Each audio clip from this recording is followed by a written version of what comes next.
the shortest man in the Bible. That's in the book of Job. Bildad the Shuhite. This is a shoe height. See.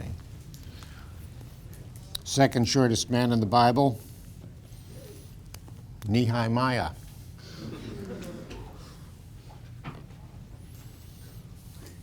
I'm done now.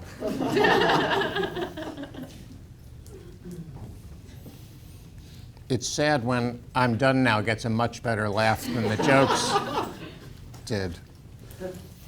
We were discussing King David. He is anointed by the prophet Samuel secretly. He becomes a threat to King Saul because he's very popular. King Saul does something that is set up as a trap for David, but it's also going to be crucial to the subject that I told you last time we'd be discussing today, which is the succession to the throne. Remember, there's no such thing as dynasty yet. Saul is the first king of Israel, so it's not guaranteed that his son or his grandson will be the king after him. It works that way in North Korea, but not necessarily in ancient Israel. And so until you've had a couple of generations of son following father, you don't know. I mean, who knows if the grandson of President Carter is going to become the next governor of Georgia, just to pick an example out of the air. Or if one of George Bush's daughters is going to be the next president of the United States. You see? Where is he going with that? So the question of succession is a question then of who is David going to marry? Whom is David going to marry? So Saul says, you can marry my daughter Michal. So David is going to marry Michal, but Saul says, well, I have a rather high bride price for Michal. Now remember from the Jacob stories, the issue of bride price is a big deal. He says, I want 200 Philistine foreskins. So it says he wants 100 foreskins. He figures that way David will go into battle with Philistines and probably get himself killed. Instead, David comes back and says, with 200 foreskins of Philistines, and it says he dumps them down on the floor in front of Saul. This is not an image you ever want to put. If you make a movie of the life of David, you might want to leave this scene out. And I love the wording there. He dumps 200 foreskins in front of Saul. It says, and Saul saw and knew that the Lord was with David. You go, yeah, that's proof, you know. So Saul would like his eldest son, Jonathan, to become the next king. It turns out that both Jonathan and Michal love David and help him. Many people have made something out of this, that David and Jonathan, that there's a homosexual relationship between them. That's really based on how much evidence? Wait a minute again. Yeah, zero. There's no evidence for that at all. Where they get that is when Jonathan and Saul get killed in battle, David sings this song over them, and he says, Jonathan, your love was very dear to me, more wondrous than the love of women. And they conclude from that that there is a homosexual relationship between them. Men can love other men, women can love other women without sleeping with them. This may come as a surprise to many, but my best friend is Mike. We've been friends since we were 8 years old. I dedicated a book to him. We were like brothers growing up. I love Mike. Mike loves me. I don't want to sleep with him. As it happens, we're both hopelessly hetero. I mean, so you don't conclude things like that. So just as I told you, the Sodom and Gomorrah story shouldn't be used as evidence that the Bible is against homosexuality, you don't use the David and Jonathan story to prove that it's for or okay with. These are trying desperately to find some kind of text to help us, for those of us who use the Bible, to help make our decisions about current social or political matters. But those are really not good cases. So Saul at one point says to his son Jonathan, as long as the son of Jesse lives on earth, and Jesse is the name of David's father, and my daughter. As long as the son of Jesse lives on earth, you and your kingdom will not be established. He's telling his own son, you're threatened by this guy. He'll become the next king, not you. Jonathan doesn't care, apparently. Jonathan says to David, you will be king over Israel, and I will be second to you. Personally, I find it hard to picture the prince of a country saying that to a guy who's his biggest threat. And some understand that history is written by the winners, and the person who wrote the story, you can tell through the course of the story, is pro-David.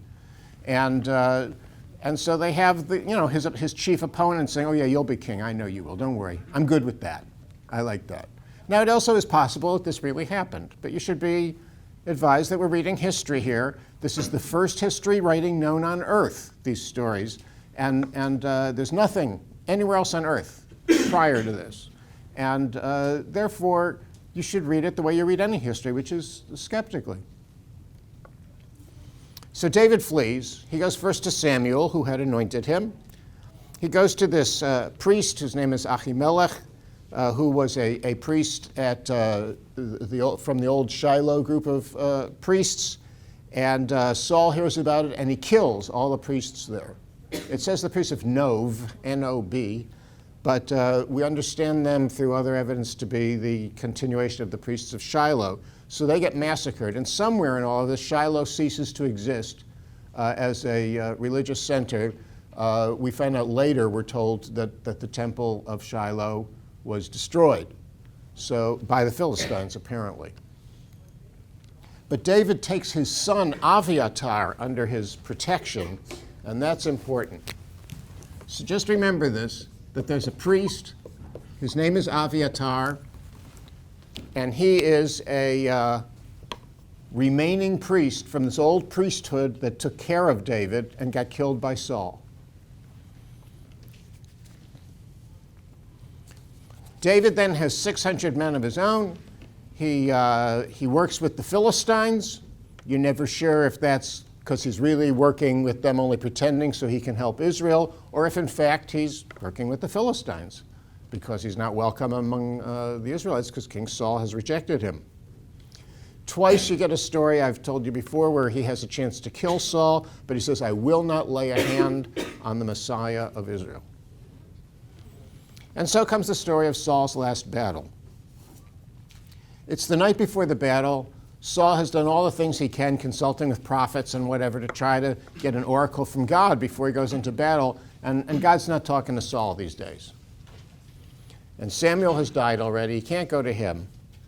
So it says he goes to this place called Endor, where he meets a woman who is a medium. When you read stories about this nowadays, you read scholarship, they refer to her as the Witch of Endor. I don't know how that started. There is no time in the story where she is ever referred to as a witch. But she does seem to have the power to raise the dead, and it's so cool that she's at a place called Endor.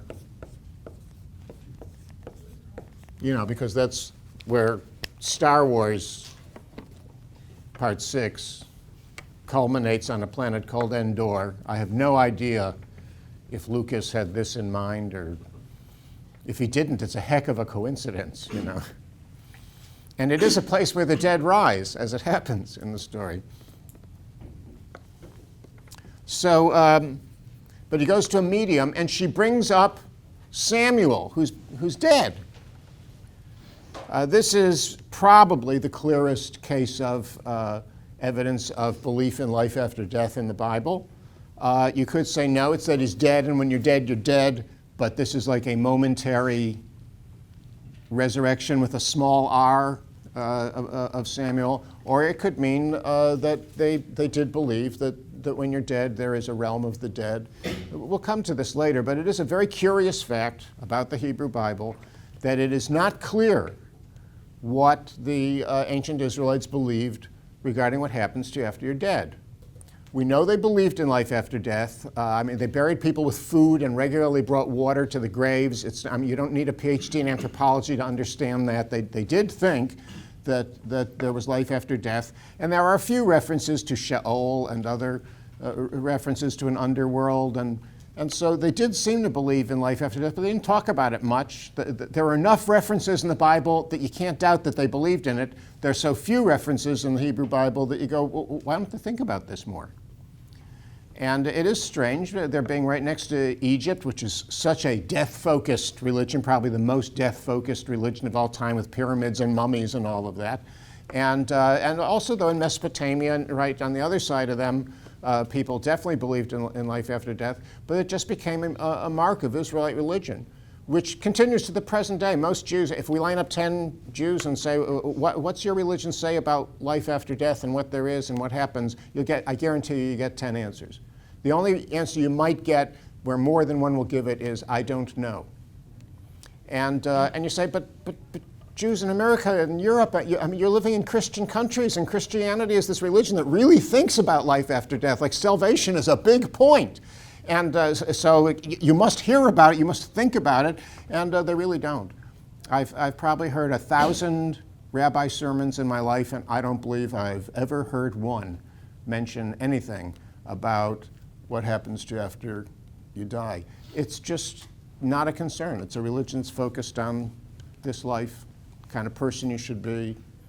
They care more that you not eat a BLT than what happens when you die.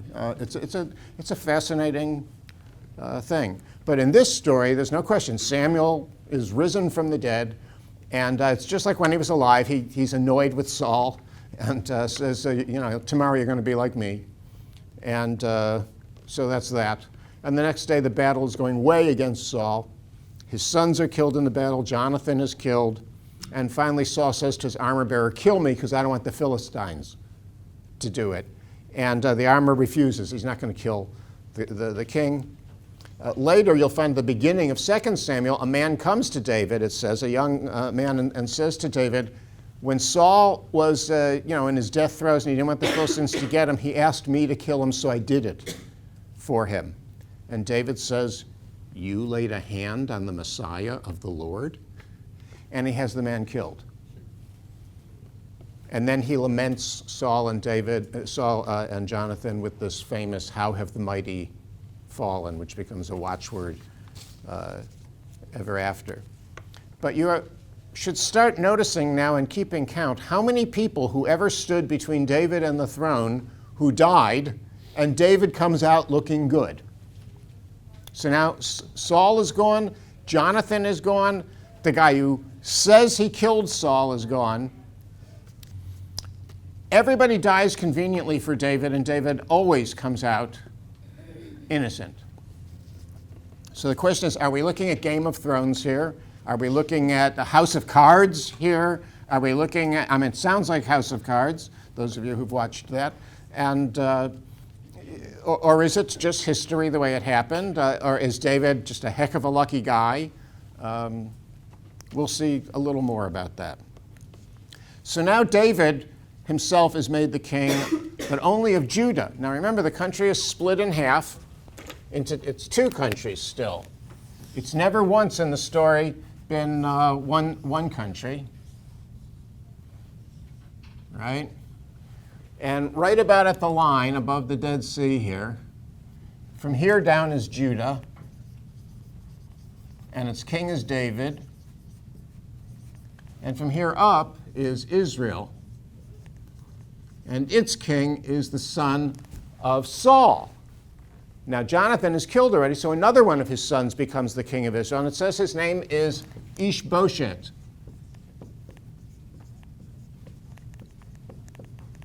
Now, Ish means man, Bosheth means shame or humiliation. And you want to know, why did Mrs. Saul name her little boy, you little man of shame, you? Why would you name your son Ishbosheth? And this one is not such a mystery, though. In the book of Chronicles, which we're not reading in this course, it retells many of these same stories. And the same man there has a different name. His name is Ishbaal, man of Baal. And you go, that's better? And the answer is, yes, that is. Remember, the word Baal, this is not the name of a god. Baal is a word that means lord, master, owner, or husband. There's nothing sexist or chauvinist there at all. It means lord, master, owner, and the Baal, the Lord, can refer originally to any god, including Yahweh. So Ishbaal just means man of the Lord. It was in later Israelite history that this word differentiated, where the word Adonai, which you've seen, always means Lord for Yahweh, and Baal is always used as the word for Lord for any of the Canaanite gods. So chances are his name was Ishbaal, and it doesn't tell you whether his father believed in some Canaanite god or, is just being, a good guy and naming his son the Lord, man of the Lord for God. So David rules in Judah, and David has a general whose name is Joab, who is his cousin. And Ishbosheth has a general named Abner, who rules his armies, governs his armies, commands his armies. Abner once had, in the course of a battle, killed Joab's brother. So now there's both an international political issue going on and a personal family vendetta between the two.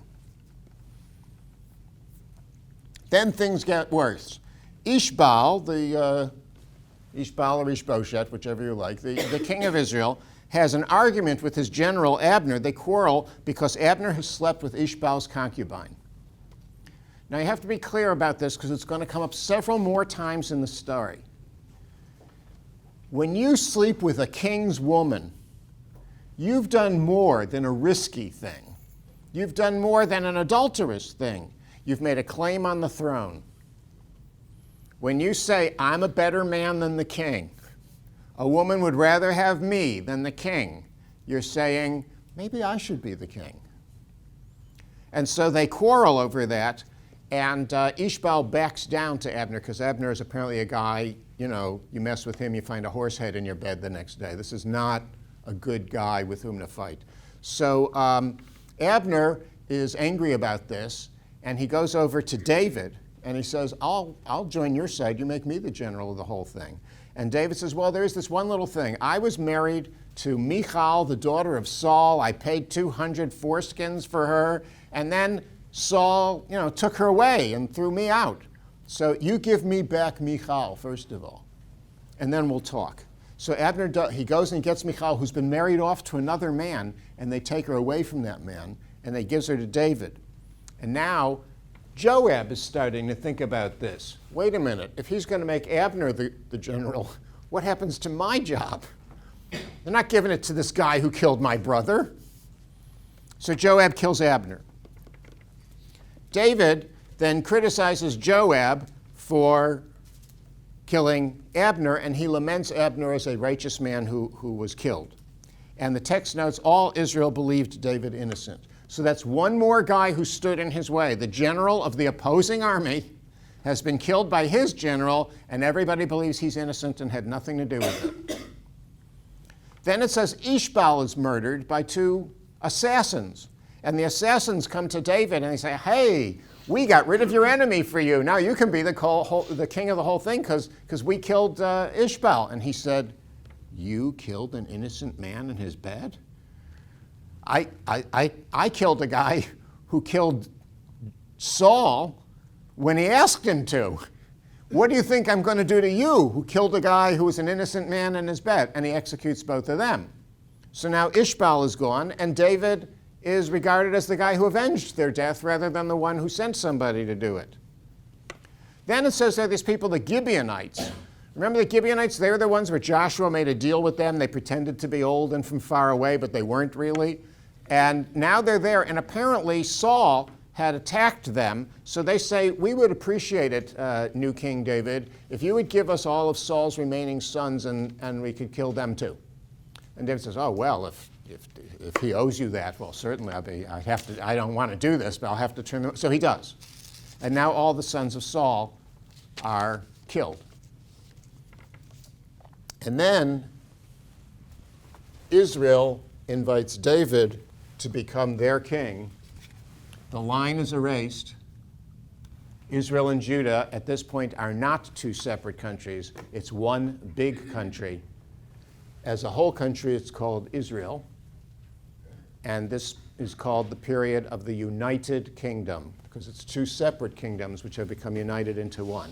And David is the king over the whole shebang. Now, David's got a lot of problems here to deal with, and he does this by wisdom. And I know the Bible always presents Solomon, who is David's son, and the next king as the wise man of the Bible. But really, David is this extraordinarily brilliant politician, very canny, very wise in his decisions. I would say way past Solomon, but we can weigh that after we get to Solomon. David needs a capital city. He had as his capital the city of Hebron, which is the capital of Judah. If he keeps Hebron as his capital, then it's clear that he's emphasizing his own tribal area over all the others. That's a bad idea. If he picks a city in the north as his capital, well, then all the people down in Judah will go, oh, big shot, hometown boy makes good. Now he's forgetting about us and he cares about the other guys. So what is he going to do to make both Israel and Judah happy in his new united kingdom? He picks a city that's never belonged to Israel or Judah, a little town you may have heard of right on the line between the two, called Jerusalem.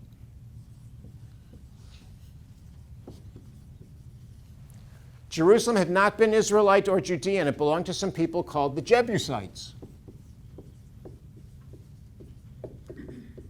Presumably because Jebus was the original name of the city, but now it's called Yerushalayim, Jerusalem. And he captures Jerusalem. It becomes the capital of the whole thing. And it's like, I mean, there are a lot of parallels with U.S. history. In United States history, originally, Philadelphia was the capital of the United States. And then they picked a city that wouldn't be from any one of the 50 states. So that's how Washington, D.C. was carved out and made the capital of the U.S. David is doing something like that. Also, why would you want Philadelphia to be the... I've been to Philadelphia. I'm not being fair, and we're recording this. Someday people from Philadelphia might be watching this. I apologize, folks. Though I do remember W.C. Fields saying, Philadelphia, a lovely place to be from. And he said they used to have a contest, first prize a week in Philadelphia, second prize 2 weeks in Philadelphia. And supposedly on his gravestone it says, on the whole, I'd rather be in Philadelphia. So there, we got that off our chests. Maybe David felt that way about Hebron, but now Hebron, remember, is the place where the cave of Machpelah is. It's where Abraham, Sarah, Isaac, Rebekah, Jacob, and Leah, not Rachel, are all buried. To this day, it's called, there's a place there called the Tomb of the Patriarchs. People believe it's the actual a cave of that, and it's a tremendously charged political place in the current situation in the Middle East. So he moves it from Hebron to Jerusalem. Jerusalem is given another name. It is called Zion. Mount Zion is a small mountain right in the middle of the city. Actually, today it's in the middle of the city. In those days, it was sort of near the edge of the city. And the other third name the city has is City of David. And it's understood to be David's personal possession. Everybody else living in Jerusalem is renting. David owns the city. That becomes a very important thing, because if a king is the king over his city, then even if he loses all the rest of the territory of his country, he's still a king, as long as he's got at least his original city. So you're going to see other kings do that in ancient Near East as well. The city is your city, and that's why to this day it's known as City of David as well. Yeah. This always confused me when we went to Jerusalem. There's a Mount Zion, but it's not the Mount Zion. Is that correct? Like, there's I don't know how to put this. Like, there's the original there's the city of David, which is kind of in the valley, and then there's a hill above it, which I guess is the Temple Mount, and that's Zion. There's the Temple Mount. But that's not Zion, right? Mount Zion, the part where the tomb of David is up there, but it's not in this. If you stand there, it's a distance over to where the temple is. So there's the Temple Mount, there's Mount Zion, and then past them is Mount of Olives. And it's a very funny thing that we learn when the temple eventually is going to get built. Like you're right. It's like on the hill next to that. Which is today where the Al-Aqsa Mosque and the Mosque of Omar are located. It's said to be in the Bible the highest of mountains. And it's really interesting because Mount of Olives, right next to it, is higher. And that's because wherever the temple is the highest of mountains. You got to understand that. And the temple in the ancient Near East always has a parallel mountain that's in the heavens. So it's the highest of mountains. But since the first time I went there as a student, they told me that's Mount Zion, and I admit I didn't do that in a scholarly kind of way. I just accepted, yeah, it's Mount Zion. And I understand that the tomb of David on Mount Zion is not the tomb of David, but I've already warned you about identifications now. There's not a reason on earth to think that the tomb of the patriarchs is the tomb of the patriarchs, and that people die over that site is just a terribly sad thing. The next thing David does is he brings the ark to Jerusalem. Now, in the ancient Near East, there were two kinds of main cities in countries. One was the royal city, the capital, which is the possession of the king.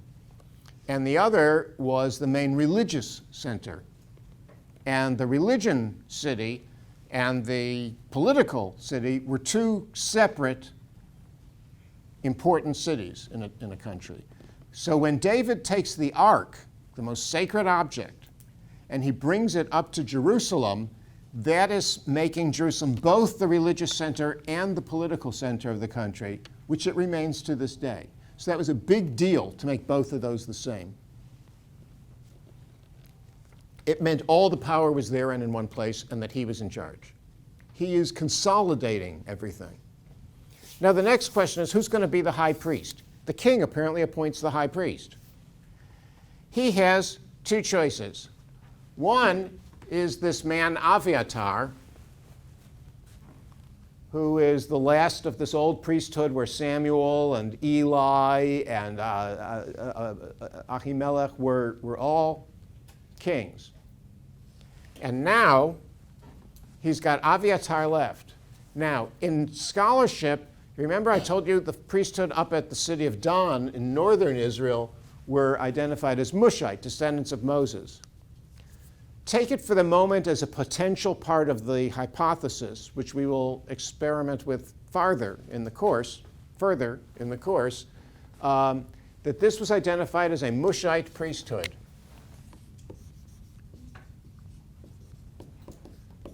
That is, Aviatar is identified as a descendant of Moses. Down in Hebron, which had been David's original capital in Judah, there was a priesthood too, and the main priest there was a man named Zadok.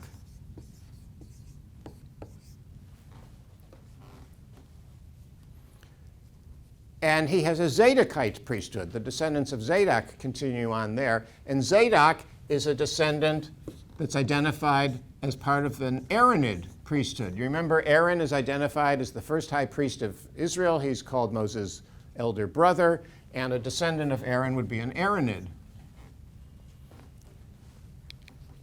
So now he's got a problem. Does he want a priest from the north? Then everybody in the south in Judah will be mad at him.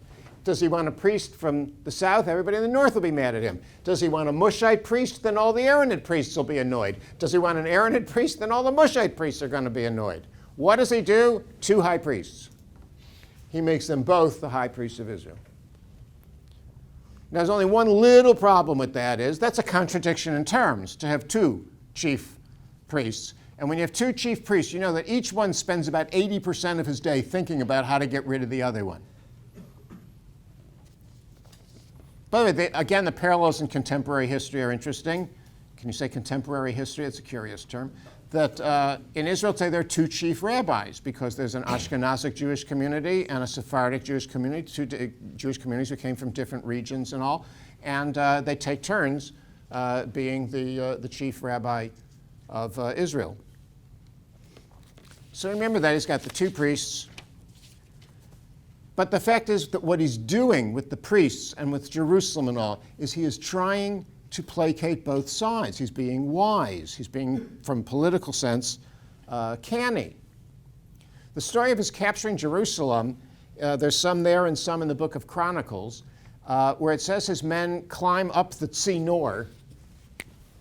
And that's a Hebrew word whose meaning we don't know. That's why I write it on the board, so you'll be sure, to know a word whose meaning we don't know. A Tzinor, the dot means it's pronounced like T-S-I-N-N-O-I, the Hebrew letter tzadeh, which is Tzinor. And in the excavations of the city of David, in which my students, participated, I would say I too participated, but I usually arrived every day in time for lunch. Usually wearing a white shirt, the mark that you don't know what you're doing on an archaeological excavation. And they opened up this old shaft. It's called Morin's Shaft, and it's a tremendously long, deep shaft going down from the top of Jerusalem to down below where the water is. There's a brook that runs down below Jerusalem. So even though it's high up on top of a mountain, they always had enough water, which was crucial all through the history of Jerusalem. When there were sieges, they were only rarely successful in besieging Jerusalem because they had water.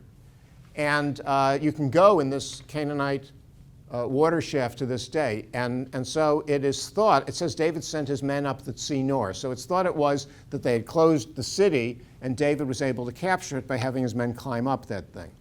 Now the problem with that is people say it would have been impossible with the technology of that time to climb up that thing.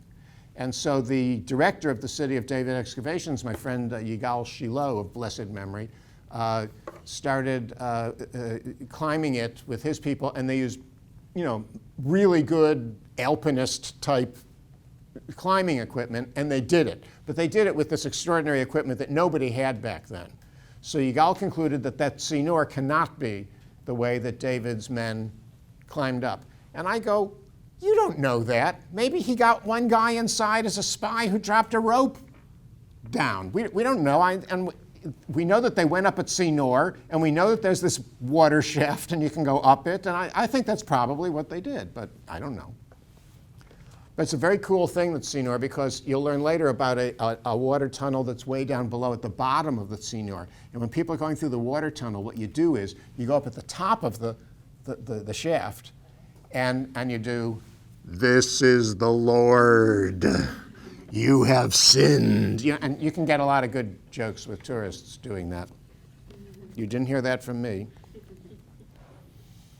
So David now rules in Jerusalem, doing his best to make both north and south happy.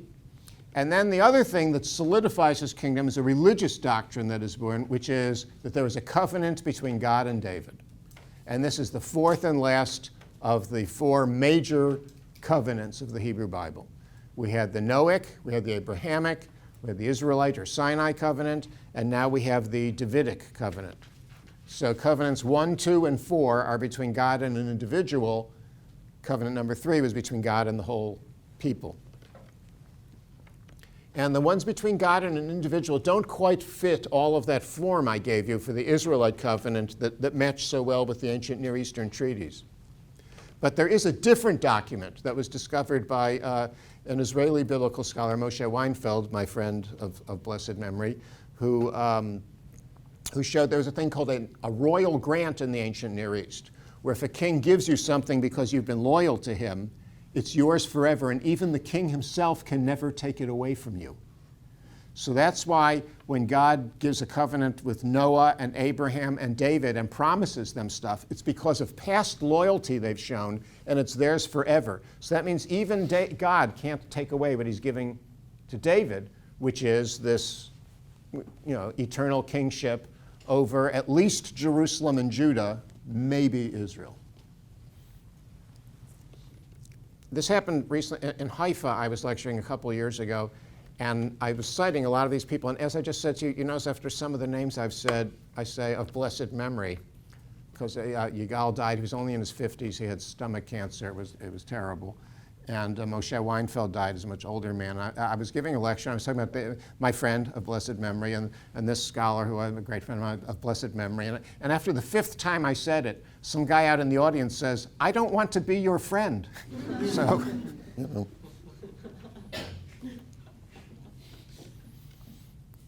My daughters tell me that all people my age ever talk about is health and medical care and medicine, and I go, yeah, you know. So you'll see. May you all be lucky enough to live long enough that this will be an issue for you. So what solidifies it is this Davidic covenant. It says that David wanted to build a temple, and the prophet Nathan says to him, no, God doesn't want you to build a temple. Your son will do that. But God says, you can't build me a house. I will build you a house. And it's playing on the various meanings of the word house. House can mean a temple that you build for God. It's just a building. Or the house can mean like the house of David. It means a dynasty, a long-lasting line of kings. So David is going to get what Saul never got, dynasty.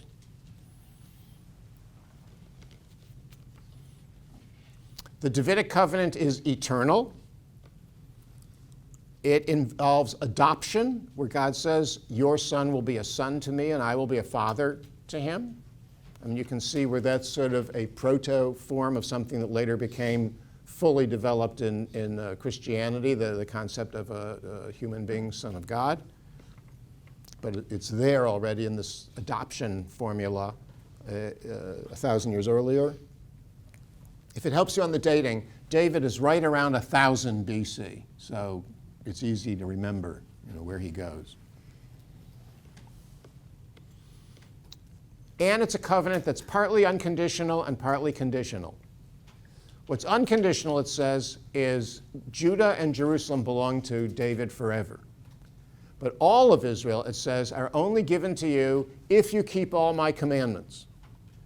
So David and his descendants after him can lose Israel if they don't follow everything they're supposed to do. But it's explicit that Jerusalem and Judah, even if David's descendants break all the laws, bacon and eggs for breakfast every morning, violating the Sabbath, all of it, doesn't matter. They have the kingship. It stays in the family forever. And in fact, by the way, the Davidic family, that dynasty, was one of the longest running dynasties in the history of the world. I think the Habsburgs in Europe were longer, and the royal family of Japan is the longest running dynasty in the world. But the Davidic dynasty ran for many centuries. Of course, it was easy always to produce a male heir in the days when you could have a harem, so, you had a better shot. So much for the political and religious aspect. Then there's the military aspect.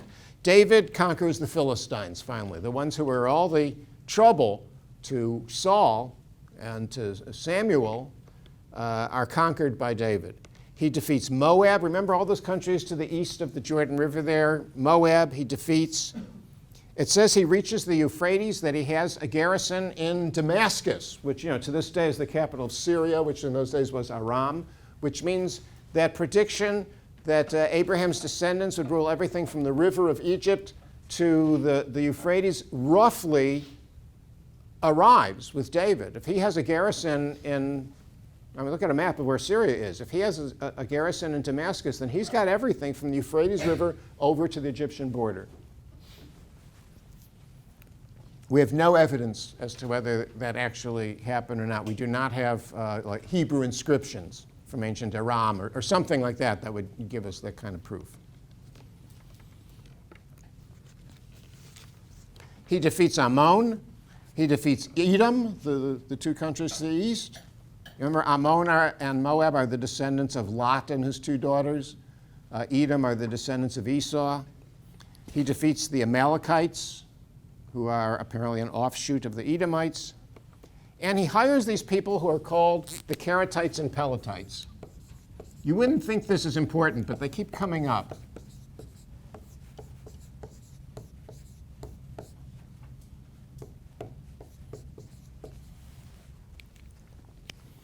Karatites and Peletites are not a rabbit's food. They are professional soldiers, mercenaries.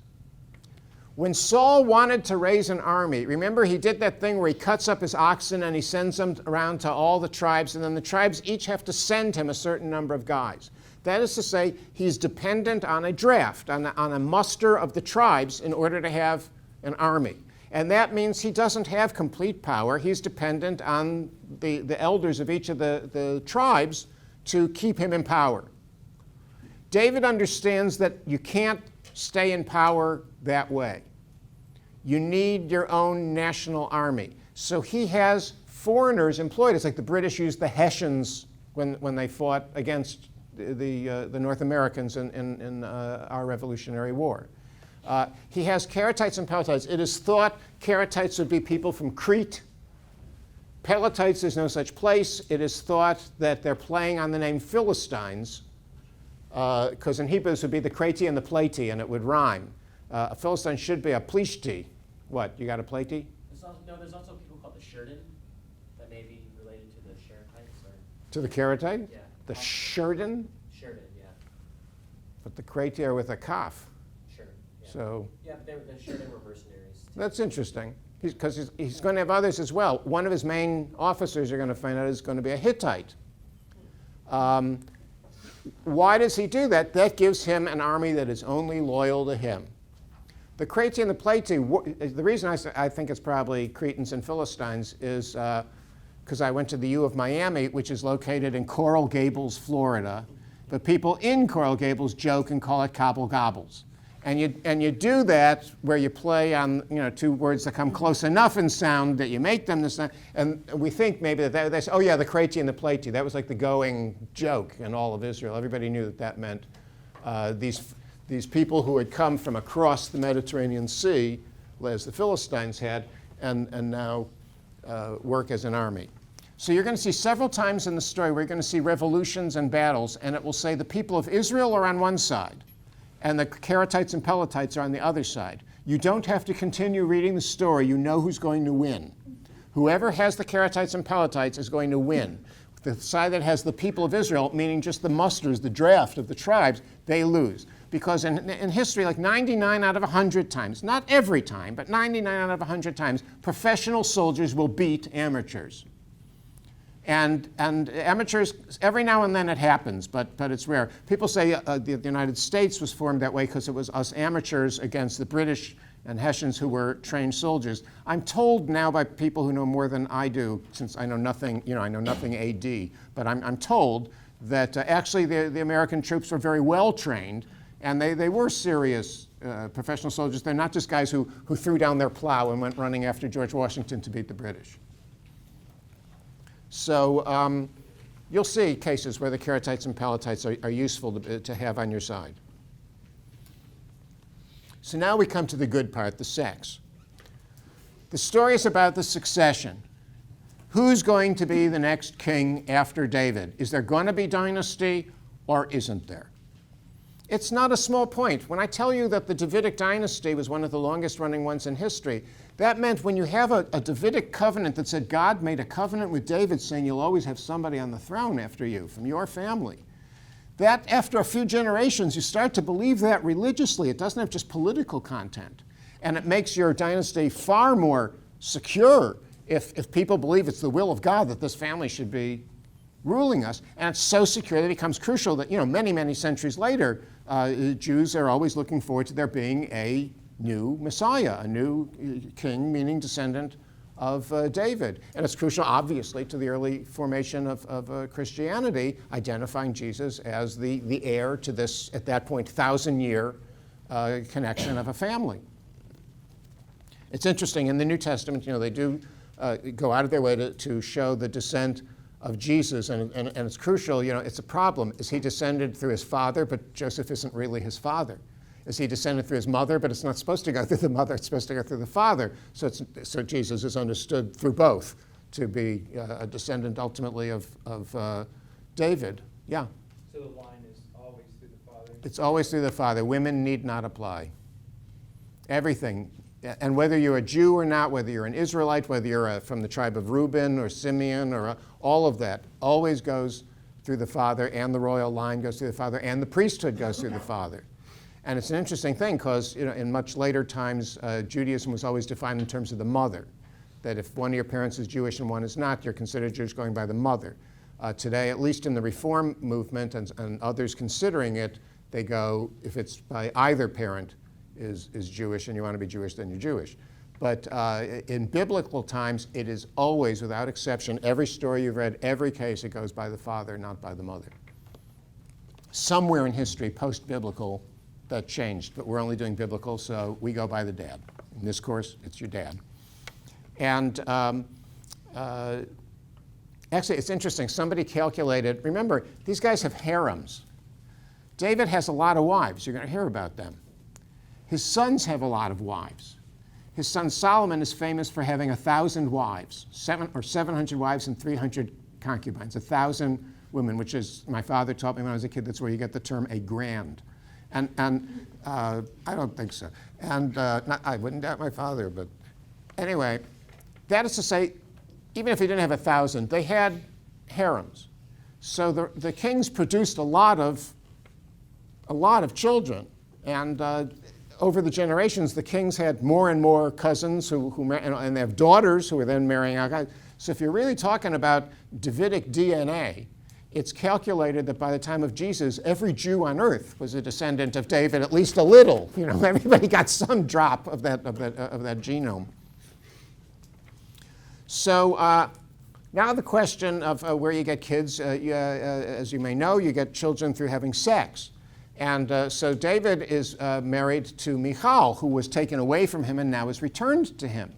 So that would be the ideal, if the two of them would have a son together, because that would be a guy descended both from Saul and from David, so that would be a really secure kind of guy on the throne. But the story is, Michal is up in the window of their house, and she's there on the day that David brings the ark up to Jerusalem, and he's bringing up with great ceremony and all, and he's dancing around very wildly in front of the ark, and he's wearing an ephod, the linen garment, and apparently he doesn't have underwear on under his ephod, and he's twerking. I mean, he's I've been teaching this course for 39 years. I finally get to use a new word that I've never used before when teaching this course, and hope never to use again, and hope never to see done again in the MTV Awards by someone, and with her tongue sticking out. And if you've seen it, I know her dad says, that's just Miley. They always do that. When Michael Jackson would do all these things, and they'd say, oh, that's just Michael. They always do that. Whenever a famous person does something disgusting, you say, well, but that's just, that's just the way he is, Hitler's mother and all his friends just said, oh, that's just Adolf. Give him a break. He didn't get into art school. Come on. So Michal sees David exposing himself as he dances. And when he comes into the house, she says, oh, how did the king of Israel glorify himself today, exposing himself in front of every girl in Israel? And David says to her, oh, you think I'm disgusting? I'll show you how disgusting I can be. And the next sentence is, and Michal was childless to the day of her death. That's one of the advantages men have in a world where there's polygamy. Polygamy are not those short people. Polygamy is when you have a man can have multiple wives, which the implication is he never slept with her again. So you have to be careful about insulting your husband when he has alternatives in the house. So now we don't get what we would have liked as the heir to the throne of David. The next key woman of many in the story is this woman Bathsheba. Susan Hayward. Bathsheba is the wife of Uriah the Hittite. So who is this Uriah? He is a Hittite officer in David's army. Another one of the foreign mercenaries. Bathsheba herself, is she Israelite? Is she Hittite? Is she something else? We don't know. But it says that she is bathing, and it says specifically bathing from her impurity, which matters. That is to say, she's bathing following her period. And David, it says, sees her from the roof, because you can go and see how the city of David is built. The king, his house is like higher than everybody else's. He's at the top of the hill, so he can look down into everybody else's house. So he sees her bathing, including her genital area and all, and he likes what he sees, apparently. This story is so misunderstood that several literary interpreters of this story say that David sees, it says he saw her bathing from the roof. And they think it means that she's on the roof. And it's even been claimed, therefore, that Bathsheba goes up there and bathes on the roof precisely so David will see her, and she wants to seduce him. And there are texts you can read where it refers to Bathsheba the harlot, which it never says in the Bible. And it's all just people not knowing how to read Hebrew. She's not on the roof. Why would you carry all these buckets of water up onto the roof of your house to bathe? He's on the roof, and he sees her down below. And he invites her, but that's why she's called Bathsheba, because he sees her in the bath. No, I made that up. So he invites her up to his place, come on up to the palace, let me show you my scepter collection, and she sleeps with him. And as seems to happen in the Bible, you sleep with somebody once, they get pregnant. There are couples I know try for years. In the Bible, one go, you're pregnant. And so she tells David she's pregnant. Well, now we got a problem because her husband, Uriah the Hittite, has been away for months with the troops where they are besieging a city. And so if she's pregnant and while her husband's away, she'll be found guilty of adultery.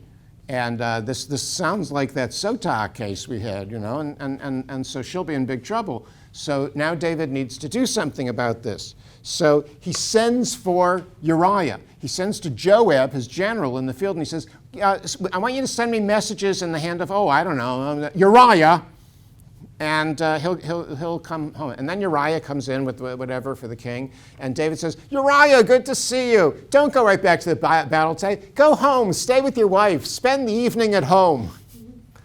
And the next day he gets a message that Uriah was seen sleeping on the doorstep. And he calls him, Uriah, I kind of heard the craziest story about you. I heard you kind of slept on your doorstep. And Uriah says, when the ark of the Lord is out under all the elements outside with the troops in battle, could I go home and enjoy the warmth of my house and the love of my wife? I've taken a vow to Yahweh that I will not do it. And David's going, first religious guy in the Bible, and just when we don't need this. And Uriah thus has committed the crime of being stupid, and David sends him back with a message to Uriah and to Joab, the general. And when Joab opens the message, which Uriah himself has carried, it says, have Uriah lead a charge against the wall of the city you're attacking, and when he's up there in the front of all the soldiers leading them, you give the order to fall back. So Uriah, follow me, men! And he leads this charge against the wall of a city that they're besieging, and Joab yells, fall back! And they all go back, and there is Uriah standing under the wall of a city all by himself, and he quickly kisses himself goodbye and is killed. I threw in the kissing part. And then David immediately marries Bathsheba.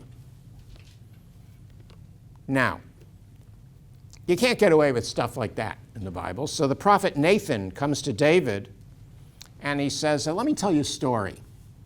And he tells him a story, and this story is something of a parable, and this is a big deal because everybody knows that parables are a famous part of the New Testament. There are not a lot of parables in the Old Testament.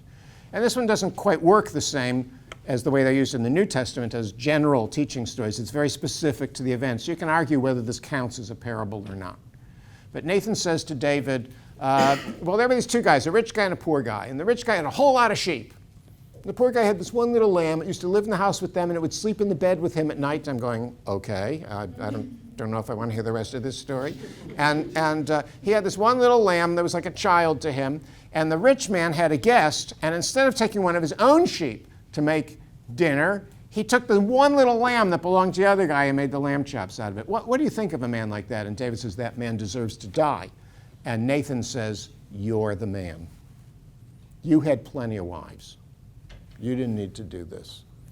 And so you understand then that in ancient Israel, if the story is correct, there's no such thing as complete, unfettered kingship.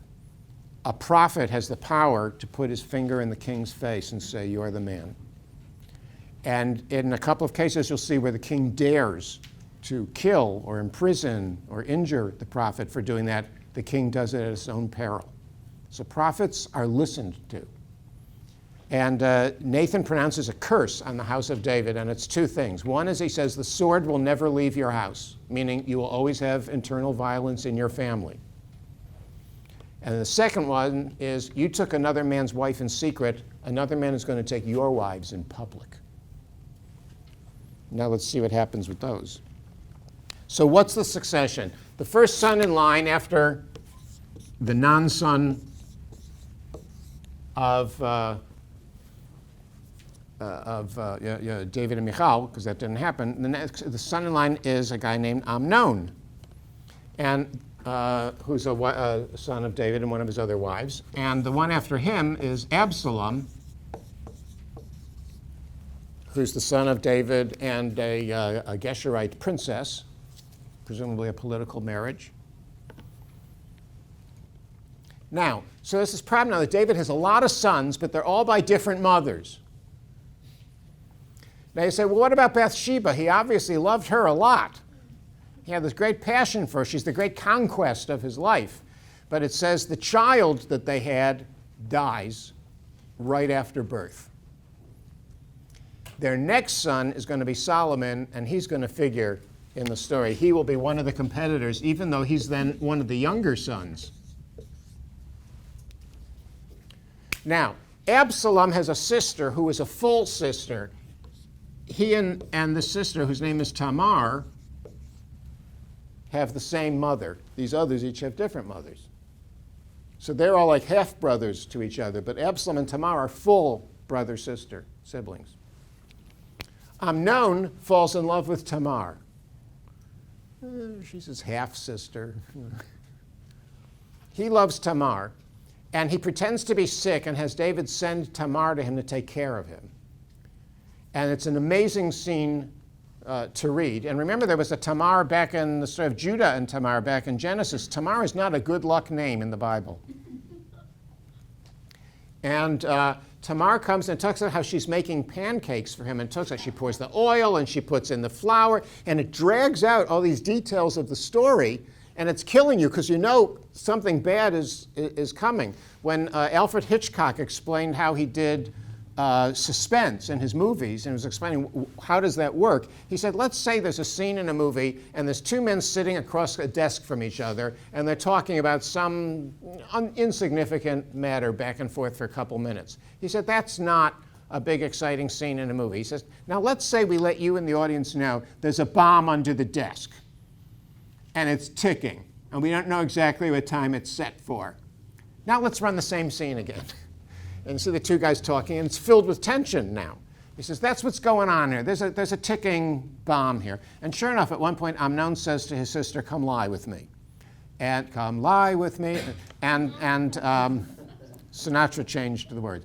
And she says, no, don't do this. And he pounces on her, and she says, you don't have to do this. If you want me, our father David will give me to you as a wife. And you don't know if he really would have done that or not. So does she really mean that? Or is she saying whatever she can say to get him off of her? But as we all understand now, finally in this century, no means no. And he doesn't take no for an answer, and he rapes her. And in the ultimate sexist pig story possible, after the rape, he's disgusted with her.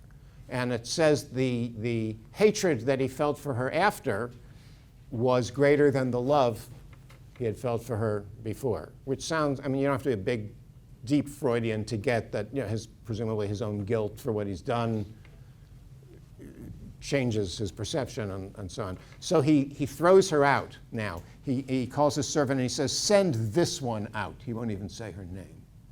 And she says, don't throw me out. I mean, the throwing me out, this is worse than the rape. And he won't listen. Throws her out. Well, she goes to her brother Absalom. And she says, guess what our half-brother Amnon did? Absalom says, don't speak of it. Keep it quiet. I'll handle this. And Absalom later kills his brother Amnon.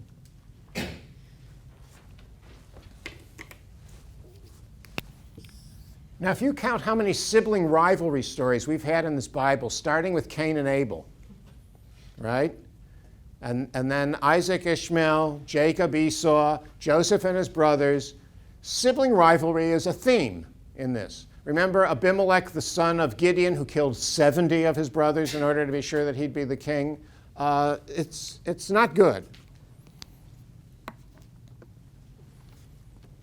But now Amnon, you understand this was a double duty thing here. He, on the one hand, avenged his sister, and on the other hand, he put himself next in line to be king. So Absalom, not able to wait till his father dies, declares himself king.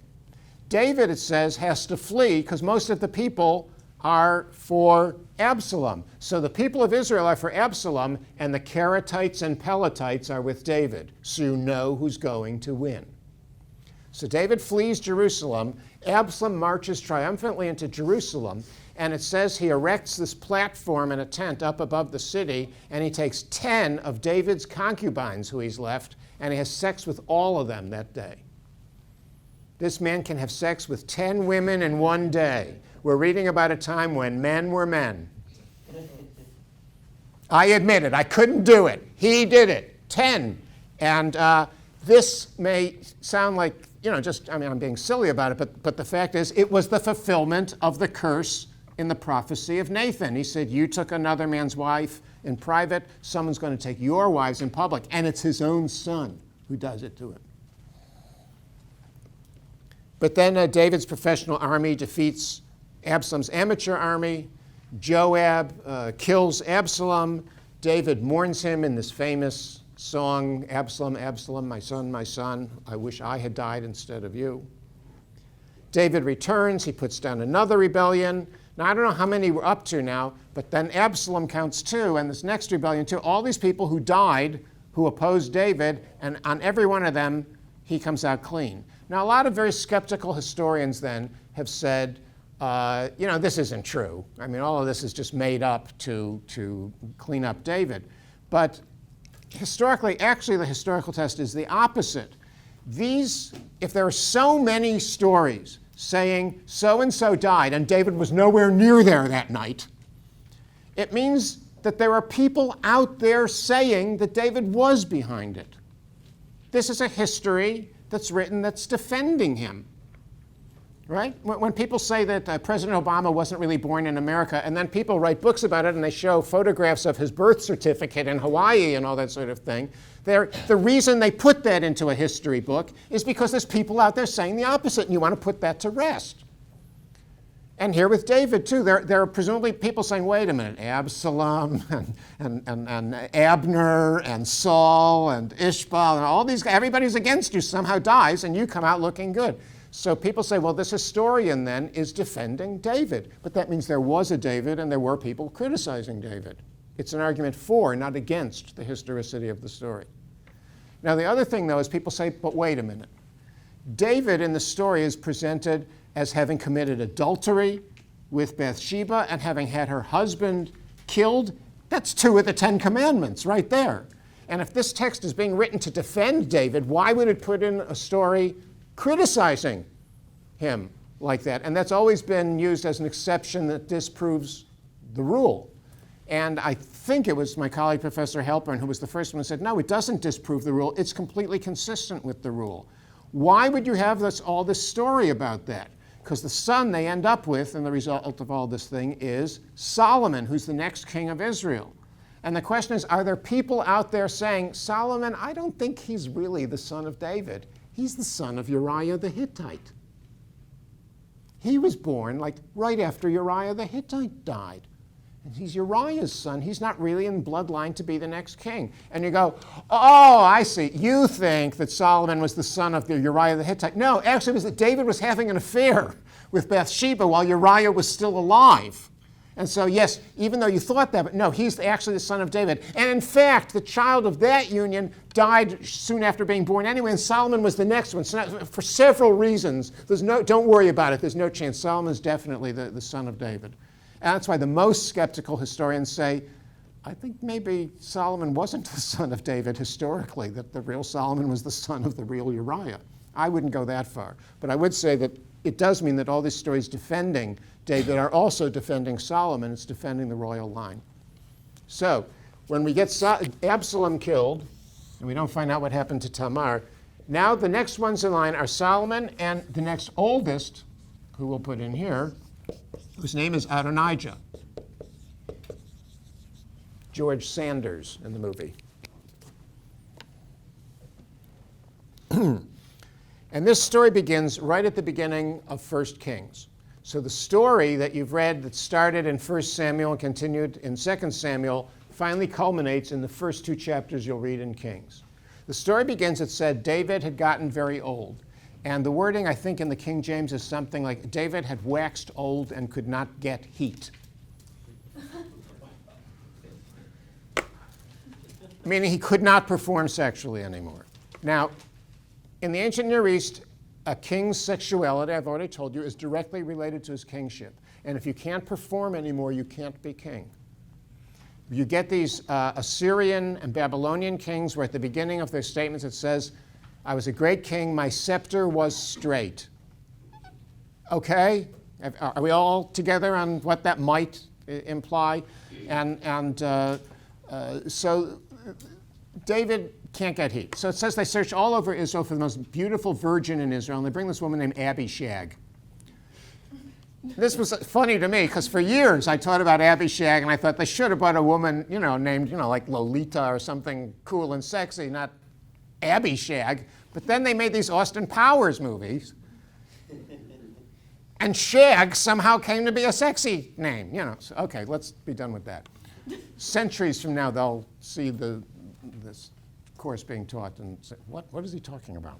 Who's Austin Powers? And so they bring Abishag, the most beautiful virgin in all of Israel. My own view is this obsession in the Near East about virgins is a little weird, and what he needed was the most experienced woman in all Israel for what they were doing there. So he gets this Abishag, and it says, and the king knew her not. And you've seen this where they use the word to know someone, meaning intimacy in biblical terms. And so David is unable to perform with her. The next sentence of the story is, Adonijah declares himself king. So when people read that, they think they've just read 2 unrelated things. David is having a sexual problem, his son declares himself king. No, it's David is having a sexual problem, therefore his son declares himself king. So the other sons and the people of Israel, it says, are backing Adonijah to be the king. But it's now down to Adonijah versus Solomon. And Solomon has a couple of key players on his team. So the first is priests. Now remember, there are 2 high priests of Israel. It says that Aviatar, the Mushite northern priest, backs Adonijah for king. Zadok, the Aaronid, southern Judean high priest, backs Solomon. So it's just what I told you. When you have 2 high priests, each one is figuring, I've got to pick the right horse in this race, and then I get to be the only high priest. Solomon has one other player on his side who's crucial.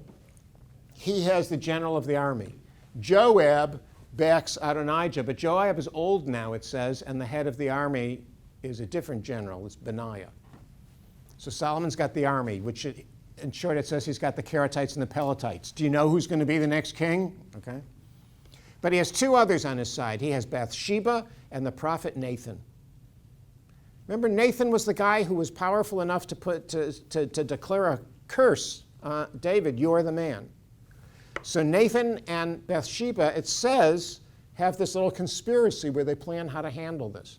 Bathsheba goes in to see David, and the text notes that Abishag is in the room, it says, ministering to the king. Now, clearly that means not sex, because they've already tried that, and they're not able to have sex. So I don't know, she's making tea. I don't know what she's doing, but she's there in the room. And the text is noting that she's there in the room. So you got to picture this scene. Here's old King David, who's been this lusty guy in a couple different stories. Abigail, Bathsheba, he got his wives, taking them away from other men. He's got all these concubines. And now here's this woman in front of him, Abishag, who is the symbol of his failure in that realm. And in walks Bathsheba, who is the symbol of his power. She was his greatest conquest. At this point, Bathsheba can ask for anything, and the answer is yes. And Bathsheba goes in and she says, you know, Adonijah's out there declaring himself king. Did you tell me that you wanted Solomon, my son, to be the next king? Now, if you look back on the text, he had never said that. Or if he did, it's not recorded. She said, didn't you say Solomon should be the next king? And he's going, yeah, Solomon, that's the one I wanted. And just then Nathan comes in. He says, do you know that out there Adonijah's declaring himself king? I kind of remember, didn't you say you wanted Solomon to be the next king? He goes, yeah, Solomon. So then they put Solomon on the throne, and they anoint him, and they've got the army all around him, the Keretites and the Pelethites, and they all go, long live King Solomon. And Adonijah suddenly notices that he is now standing alone and not with everybody else. And then Solomon becomes the king. David then dies. Zadok becomes the only high priest. Joab is executed, the general for backing the wrong guy for king. Joab is executed by Solomon.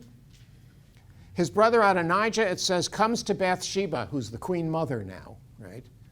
The most powerful woman in Israel. And he goes to her and he says, listen, I admit it, your son wins, I lose. Okay, Solomon's the new king. Can I just have one thing as like a consolation prize? Could I have Abishag? And Bathsheba says, I'll ask my son about that. Okay. And she goes to Solomon. She says, listen, your brother Adonijah says you win, you're the king and all. He just asked for one thing. He would like Abishag. To which Solomon responds, Abishag, why doesn't he ask for the kingdom? And he has his brother executed. And you go, what? And we've had a lot of sibling rivalry and brothers killing brothers here, but this is the biggest one since Cain killed Abel. I mean, this is big. I say, now, what is it that he did? Remember, if you can succeed sexually where the king hasn't, that's a claim on the throne. David couldn't have sex successfully with Abishag. And just like Absalom took 10 of David's concubines as a sign of his kingship, if Adonijah gets Abishag, that's a claim on the throne. So Solomon says, Abishag, why doesn't he just ask for the throne? And he has his brother killed. So now Solomon, all alone, reigns. David is now established as a father of one of the longest running dynasties in the history of the world.